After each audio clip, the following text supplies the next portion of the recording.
ఇక ఈ బైపోల్ ఎన్నికల నిబంధనలు ఉల్లంఘించిన ఏ పార్టీ వారిపైనా సరే ఇటు కేసు నమోదు చేయాలని కోరారు మంత్రి పొన్నం ప్రభాకర్. జూబ్లీహిల్స్ నియోజకవర్గం కానీ నాయకులు ఎవరైనా పోలింగ్ జరిగే ఏరియాస్లో తిరిగితే చర్యలు తీసుకోవాల్సిందే అని అన్నారు. బీఆర్ఎస్ అభ్యర్థి ఓటమి భయంతో కాంగ్రెస్ అభ్యర్థిపై పార్టీపై విజయం చిమ్ముతున్నారని ఆరోపించారు. చంపుతారా పొమ్మంటారా అంటూ సానుభూతి పొందే ప్రయత్నం చేస్తున్నారని అన్నారు మంత్రి. ఓడిపోతుందని గత 2-3 రోజుల నుంచి అసహనంతో ఏది పడితే అది మాట్లాడుతూ ఉన్నారు.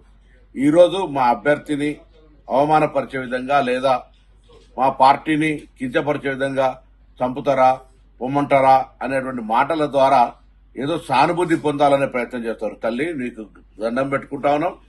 ఎన్నికల పోటీలో మీరు పోటీ చేసినారు. మీ నాయకత్వం నీకు సరైన విధంగా సహకరించిరా లేదా అనే అంశం పక్కన పెట్టి ఈ రోజు మేము కాంగ్రెస్ పార్టీ తరఫున మా నాయకత్వం అంతా మా అభ్యర్థి గెలుపు కొరకు పనిచేస్తుంటుంది. ప్రచారం ముగిసిన 5 గంటల తర్వాత ఎవరు కూడా ఎక్కడ మేము నియోజకవర్గంలో కనబడతలేం.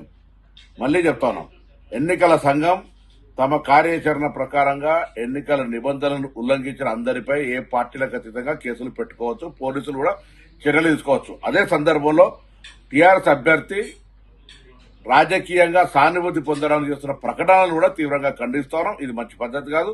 ఇది కూడా ఎన్నికల నిబంధనలను వ్యతిరేకించినట్టే, ఉల్లంఘించినట్టే అనే మాటని సందర్భంగా చేస్తూ ఈ సందర్భంలో ప్రజలను కోరుతా ఉన్నాం. ప్రజల అభిప్రాయం వాళ్ళ ఇష్టం ఓటు, కానీ ఓటు హక్కు వినియోగించుకోవడం కనీస బాధ్యత. తప్పకుండా పోలింగ్ శాతం పెరిగే విధంగా జూబ్లీహిల్స్ ఉప ఎన్నికల్లో మీ ఓటు హక్కును మీ ఆలోచన ప్రకారంగా వినియోగించుకోమని సందర్భంగా విజ్ఞప్తి చేస్తా ఉన్నాం.